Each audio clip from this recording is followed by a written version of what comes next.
नमस्कार, मैं सैयद अख्तर श्री अरविंदो सोसाइटी की ओर से आपका बहुत बहुत स्वागत और अभिनंदन करता हूं। हम आज शिक्षा में शून्य निवेश नवाचार कार्यक्रम ZIIEI द्वारा संकलित एक रोचक और अभिनव नवाचार के बारे में आपको बताएंगे। हम इनोवेटिव पाठशाला के अंतर्गत बेसिक शिक्षा परिषद उत्तर प्रदेश के कक्षा 4 की हिंदी भाषा की पुस्तक कलरव के पाठ 5 कहाँ रहेगी चिड़िया के एक नवाचार अभिनव शिक्षण तकनीक की गतिविधि प्रश्न बैंक का इस वीडियो में क्रियान्वयन करेंगे। हम आशा करते हैं कि आप इस वीडियो को देखने के उपरांत इस नवाचार तकनीक को अपने विद्यालय व कक्षा में अवश्य लागू करेंगे। इस पाठ को ZIIEI के कई नवाचार गतिविधियों से पढ़ाया जा सकता है, परंतु आज हम इसे प्रश्न बैंक से समझेंगे। चलिए सबसे पहले पाठ का सार समझते हैं। प्रस्तुत पाठ कहाँ रहेगी चिड़िया एक कविता है जिसमें आंधी आने पर चिड़िया का घोंसला उड़ जाता है और पास रहने वाले बच्चे परेशान रहते हैं कि अब चिड़िया कहाँ रहेगी। इस प्रकार यदि इस नवाचार की नवीनता को देखा जाए तो इस नवाचार की नवीनता यह है कि कक्षा के छात्र स्वयं ही अपने सहपाठियों के साथ मिलकर पाठ के कॉन्सेप्ट पर आधारित अलग अलग तरह के प्रश्नों का निर्माण करते हैं, जिससे उनकी मौलिकता का पता चलता है। नवाचार की क्रियान्वयन प्रक्रिया के अंतर्गत इसके पुनः अध्ययन की संकल्पना की सहायता से वाक्य रचना, विशेषण, क्रिया, सृजनात्मक लेखन, संज्ञा और तुकांत शब्द पर प्रश्न बनाते हुए पाठ की समझ विकसित करते हैं। इस नवाचार के क्रियान्वयन की अवधि को देखा जाए तो इसमें 20 मिनट का समय लगता है। साथ ही प्रश्न बैंक तैयार करने के लिए कुछ निर्देशों का भी पालन करना पड़ता है। जैसे इसके लिए शिक्षक सबसे पहले छात्रों को 7 समूह में बांट देते हैं। हर एक समूह का एक प्रतिनिधि होता है। प्रतिनिधि सभी प्रश्नों को संकलित करके प्रश्न बैंक तैयार करता है।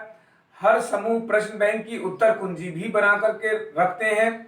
समूह चाहे तो आप आपस में प्रश्न बैंक की अदला बदली भी कर सकते हैं। साथ ही प्रश्नों के प्रकार का भी ध्यान रखा जाता है, जैसे लघु उत्तरीय, विस्तृत उत्तरीय, अति लघु उत्तरीय जैसे प्रश्नों को बनाया जाता है। इस प्रकार सभी समूह की सहायता से एक प्रश्न बैंक तैयार किया जाता है। अंत में कक्षा में प्रश्नों के उत्तर भी बताए जाते हैं, जिन्हें छात्र अपनी उत्तर पुस्तिका में लिख लेते हैं। पुनः अध्ययन अथवा इस नवाचार को क्रियान्वित करने के अंतर्गत जो प्रश्न छात्रों द्वारा तैयार किए जाते हैं, उनकी सहायता से वाक्य रचना, क्रिया, विशेषण, सृजनात्मक लेखन, संज्ञा और तुकांत शब्दों की जानकारी को दोहराया जाता है। आइए इसे उदाहरण से समझते हैं। जैसे महादेवी वर्मा का जन्म कब हुआ था? वर्ष 1907 ईस्वी में। महादेवी वर्मा को आधुनिक युग का क्या कहा जाता है? मीरा। आंधी आने से क्या उड़ गया? घोंसला। चिड़िया संज्ञा है या विशेषण शब्द है? तो चिड़िया संज्ञा शब्द है। आंधी आने से झंकोर से क्या टूटती है?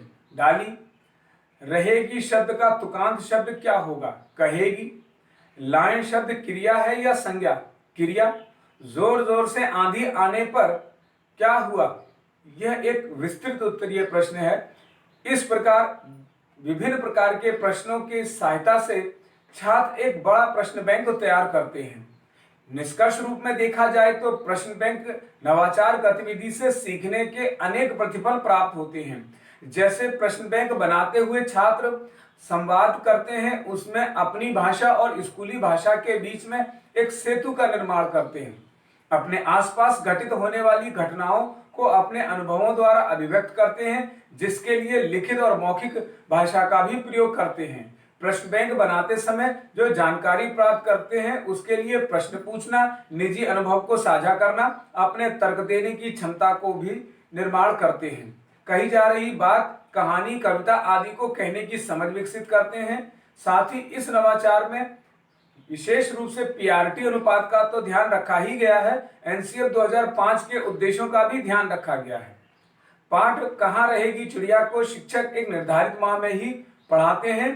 इस नवाचार से छात्रों में गहन सोच के साथ साथ आत्म जागरूकता, सृजनात्मक सोच व पारस्परिक संबंधों का विकास होता है तथा इस नवाचार से छात्र अभिनव शिक्षण तकनीक को समझते हैं। वास्तव में देखा जाए तो ये नवाचार एक अभिनव नवाचार है। ये नवाचार आपको कैसा लगा? हम ऐसे कई दिलचस्प नवाचार आपके लिए लाते रहेंगे। आपसे अनुरोध है कि आप हमारा YouTube चैनल सब्सक्राइब जरूर करें। अगर इस वीडियो को आप फेसबुक पर देख रहे हैं तो फेसबुक पेज को लाइक करना ना भूलें।